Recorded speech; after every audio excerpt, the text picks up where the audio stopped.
नमस्कार विद्यार्थी मित्रांनो, आपण आजच्या व्हिडिओमध्ये पाहत आहोत स्वाध्याय 29.1. प्रश्न पहिला दिला आहे. विकासने एक घड्याळ 6540 व दुसरे घड्याळ 3460 ला खरेदी केले व ती दोन्ही घड्याळे त्याने 10900 विकली, तर त्याला या व्यवहारात सैकडा नफा अथवा सैकडा तोटा किती झाला? ओके, बघा, एक घड्याळ जे आहे त्याची किंमत आहे 6540, दुसरं घड्याळ आहे त्याची किंमत आहे 3460 रुपये. ओके, दोघांची बेरीज करू आपण.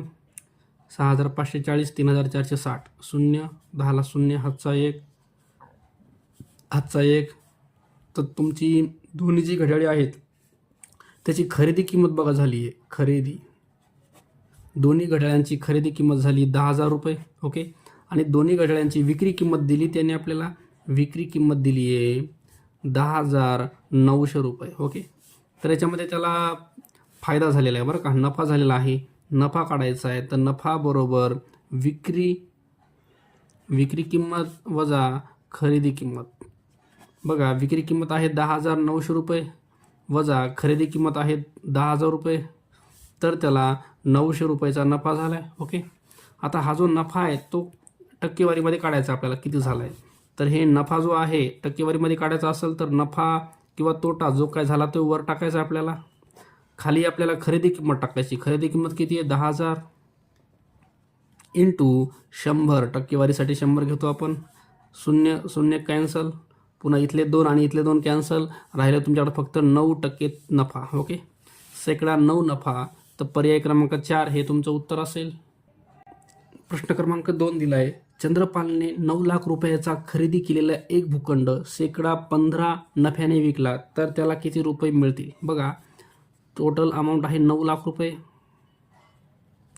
9 लाख रुपयाच्या 15% नफा झाला आहे, म्हणजे 15 भागिले 100. 0 कॅन्सल, उरलं तुमच्याकडे 9,000. 9,000 गुणिले 15 करा.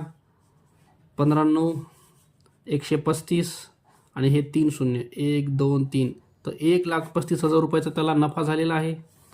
आता तो नफा जो आहे तो त्या 9 लाखामध्ये ॲड करायचा आहे, म्हणजे टोटल त्याला किती रुपये मिळतील हे आपल्याला भेटणार आहे. ओके, बघा, 9 लाख रुपये 1 2 3 4 5 प्लस 1,35,000, बेरीज करून घ्यायची आपल्याला. 0 0 0 5 3 आणि हे 10, तर 10,35,000 रुपये टोटल त्याला रक्कम मिळणार आहे.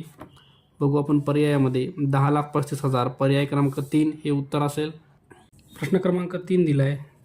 एका रेडिओच्या विक्रीवर दुकानदारास सैकडा 15 नफा मिळतो, पण 360 रुपये कमी घेऊन तो विकल्यास 15% तोटा होतो, तर दुकानदाराने तो रेडिओ किती रुपयांना खरेदी केला होता? बघा, खरेदी किंमत आपण याची X मानूया. ओके, त्याच्यानंतर आता ह्यांनी म्हणले 15 रुपये नफा झाला, सैकडा 15 नफा झाला आहे, तर तुमचा नफा येणार आहे. हा नफा तुमचा खरेदीवर असतो बरं का, म्हणजे ह्या खरेदीच्या 15% म्हणजे 15x भागिले 100 हा तुमचा नफा झाला. त्याच्यानंतर आता आपण ह्याचा लगेच सूत्र वापरूया. नफा बरोबर विक्री, नफ्याचं सूत्र आहे विक्री वजा खरेदी किंमत. ओके, तर नफा झालेला टाकून द्या याच्यामध्ये. 15x भागिले 100 हा तुमचा नफा आहे. विक्री किंमत तुम्हाला माहीत नाही आहे, विक्री किंमत आणि खरेदी किंमत आहे X रुपये. हा X तुमचा इकडे येईल, म्हणजे हे 15x भागिले 100 मध्ये हा X तुमचा प्लस व्हायला आहे, राहिलं पलीकडे तुमच्याकडं विक्री किंमत. ओके, ह्याला सॉल्व करू. 100 1 100, 100 आणि 15 115x भागिले 100 बरोबर ही तुमची असेल विक्री किंमत. ओके, आता इकडची विक्री किंमत काढू आपण दुसऱ्या केसमधली. त्यांनी काय म्हणले बघा, त्यांनी म्हणलं आहे पण 360 रुपये कमी घेऊन तो विकल्यास 15% तोटा होतो.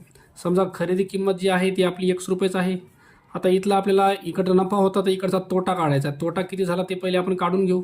बघा, तोटा आपल्याला 15% झाला आहे, म्हणजे हा तोटा तुमचा खरेदीच्यात 15% म्हणजे 15x भागिले 100 हा तोटा आहे तुमचा. इथं सूत्र वापरायचं तुम्हाला तोट्याचं. तोटा बरोबर खरेदी वजा विक्री किंमत. ओके, तोटा दिला तुमचा 15x भागिले 100 बरोबर खरेदी किंमत आहे तुमची X आणि विक्री किंमत तुम्हाला इथली माहीत नाही. ओके, हा विक्री किंमत इकडे घेऊन या.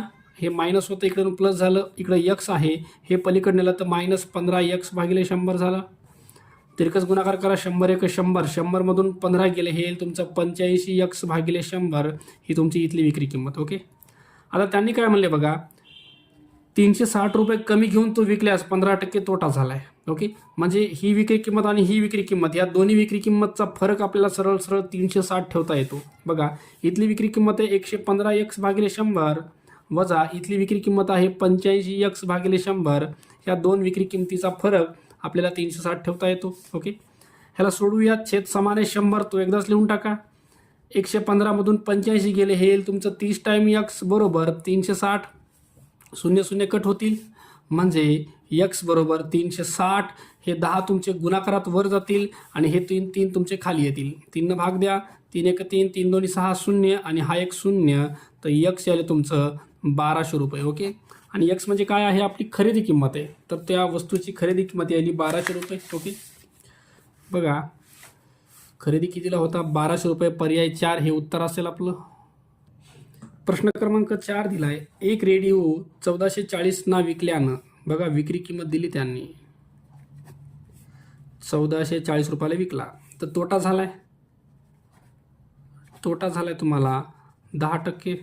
तर आणखी किती रक्कम जास्त घेऊन तो रेडिओ विकावा म्हणजे 10% नफा होईल. बघा, आपल्याला हा तोटा झालाय, तर आपण पहिल्यांदा खरेदी किंमत याची काढूया. खरेदी किंमत आपल्याला माहित नाही. खरेदी किंमत आपण टाकूया x रुपये. समजा x रुपयाला तो खरेदी केला होता. तोटा हा तुमचा टक्केवारीतला आहे, टक्केवारीतला रुपयात काढायचा आहे, तर हा येतो तुमचा 10x भागिले 100. ओके. हा रुपयामध्ये आलाय बरं तोटा तुमचा. बघा, तोट्याचं सूत्र वापरा. तोटा बरोबर खरेदी वजा विक्री. तोटा झाला असेल तर खरेदी वजा विक्री करतात. तोटा आहे तुमचा 10x भागिले 100 रुपयाचा. खरेदी किंमत आहे x रुपये वजा विक्री किंमत आहे 1440 रुपयाचं, आणि ह्याच्यातून आपल्याला खरेदी किंमत मिळणार आहे. बघा, हे 1440 मायनस आहे, ते जर इकडे आले तर प्लसमध्ये 1440 येतं. हे x इकडंच आहे. ही संख्या जर इकडे नेली तर ही संख्या पॉझिटिव्ह आहे, तर निगेटिव्ह 10x भागिले 100 होणार आहे. 1440 बरोबर 100 एक 100, 100 मधून 10 गेले, हे तर 90x भागिले 100. 0 0 कट होतील. 1440 हे 10 तुमचं गुणाकारात जातं आणि हे 9 तुमचं खाली जातं. राहिलं तुमच्याकडे x. 9 भाग द्या. 9 1 9, 5 9 6 54 आणि हे 0 160 आणि इथला एक 0 ही तुमची x ची किंमत आहे. आणि x म्हणजे कोण आहे, खरेदी किंमत. तर वस्तू कितीची होती, 1600 रुपयाची होती बरं का. आता त्यांनी म्हणलंय वस्तू 1600 रुपयाची होती. त्यांनी म्हणलंय आणखी किती रक्कम जास्त घेऊन तो रेडिओ विकावा म्हणजे 10% नफा होईल. बघा, आता ह्या संख्येच्या हे जे 1600 रुपये आहेत ह्याच्या 10% आपण नफा काढूया. बघा, ह्याच्या 10% नफा जर काढला, 1600 रुपयाच्या 10% नफा काढला, तर 10 भागिले 100, 0 आणि हे 2 0 कॅन्सल, म्हणजे 160 रुपयाचा नफा होणार आहे. ओके. म्हणजे वस्तू कितीला विकल्या झाली आहे, 1600 रुपयाच्या 10% म्हणजे 160. तर 1600 रुपयामध्ये 160 मिळवा. 0 6 7 आणि 1, तर वस्तू तुम्हाला 1760 रुपयाला विकावी लागणार आहे. ओके. 10% जर नफा करायचा आहे तुम्हाला, तर वस्तू 1760 रुपयाला विकावी लागणार तुम्हाला. या किमतीत वस्तू तुम्हाला विकावी लागणार आहे. वस्तू तुम्ही खरेदी केली होती 1600 रुपयाला, ह्याच्या 10% नफा म्हणजे तुम्हाला 1760 रुपयाला वस्तू विकावी लागणार आहे. तर तुम्ही वस्तू विकली कितीला, तुम्ही वस्तू विकली बघा इथं दिले तुम्हाला 1440ला विकली आहे. बघा, वस्तू तुम्ही विकली कितीला होती, 1440 रुपयाला होती. ओके. तर अजून किती रक्कम याच्यामध्ये ॲड करायची आहे म्हणजे तुमची वस्तू 1760ला जाणार आहे. तर सरळ सरळ यांचा फरक बघा, 1760 वजा 1440, 0 6 मधून 4 गेले 2, 7 मधून 4 गेले 3, तर 320 रुपये. ओके. चला, 320 रुपये. पर्याय क्रमांक 1 हे तुमचं उत्तर असेल. प्रश्न क्रमांक 5 दिलाय, 4 वस्तूची विक्री किंमत ही 5 वस्तूच्या खरेदीच्या किमती इतकी आहे. तर एक वस्तू विकल्यानंतर दुकानदाराला होणारा नफा हा त्या वस्तूच्या खरेदीच्या किमतीच्या किती पट आहे. बघा, समजा खरेदी किंमत ही आपण x मानू. ओके. आता बघा काय दिले, 4 वस्तूची विक्री, 4 वस्तूची विक्री बरोबर 5 वस्तूची खरेदी, 5 वस्तूची खरेदी. ओके.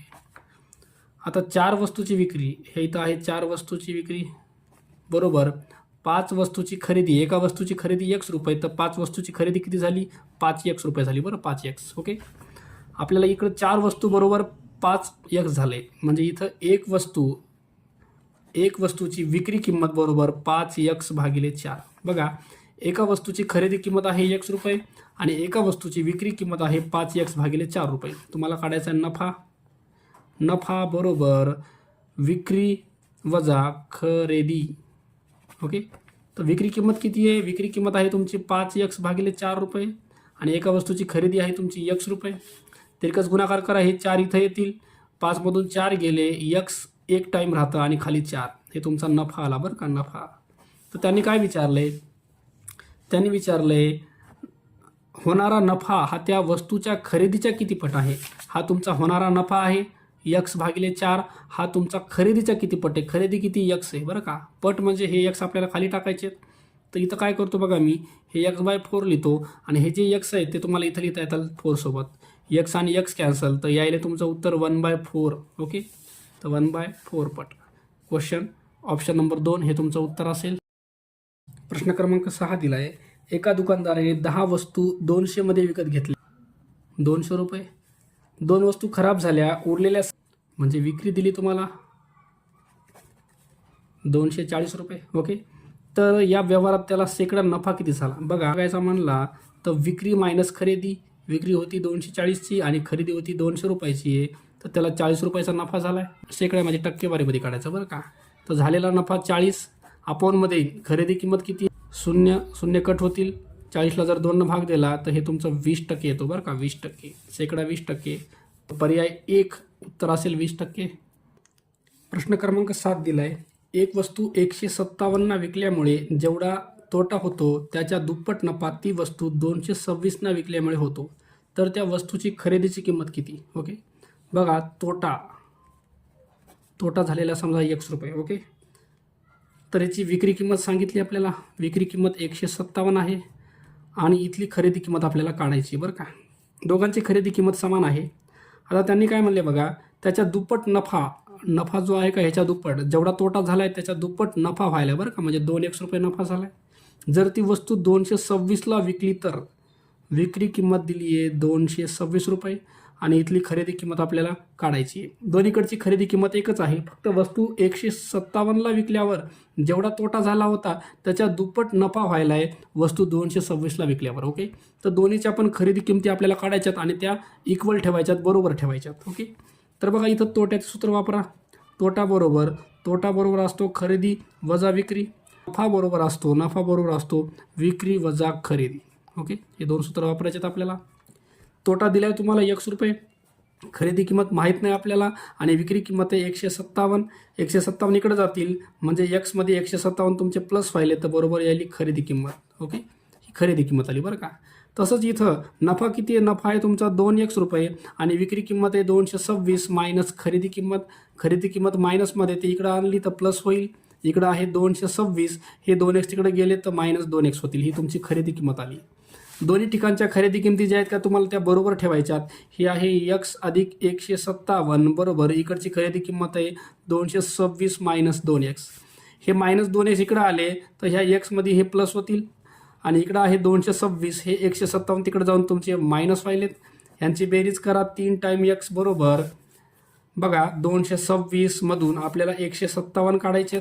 16मधून 7 गेले 9, इथं 1 उरला, इकडे 1 दिला होता. 11मधून 5 गेले 6, तर ही वजाबाकी आली 69, म्हणजे x यायले तुमचं 69 भागिले 3, 3 2 6, 3 3 9, तर x यायले तुमचं 23 रुपये. ओके, 23 रुपये. x म्हणजे कोण आहे? तुमचा तोटा आहे 23 रुपयाचा. तुम्हाला विचारले काय बघा, आता याच्यामध्ये तुम्हाला खरेदीची किंमत विचारली बरं. खरेदीची किंमत बघा, तुमचा तोटा किती आला? 23 रुपये. तुम्हाला खरेदी किंमत काढायची आहे. जर खरेदी किंमत काढायची असेल तर बघा तुम्हाला तोटा 23 रुपये आणि हे 157 यांची बेरीज करायची. बघा 23 आणि 157ची बेरीज करा, किंवा ह्या सूत्रामध्ये जरी तुम्ही टाकलं तरी मिळेल तुम्हाला. तोटा किती आहे? तोटा आहे तुमचा 23 रुपये. खरेदी किंमत काढायची, विक्री किंमत आहे 157, हे 157 इकडे चाललेत आणि 23 मध्ये ॲड व्हायलेत. 7 आणि 3 10ला 0, हातचा 1, 8 आणि 1, तर ह्या येईल तुमची 180 रुपये. पर्याय 2 हे तुमचं उत्तर असेल.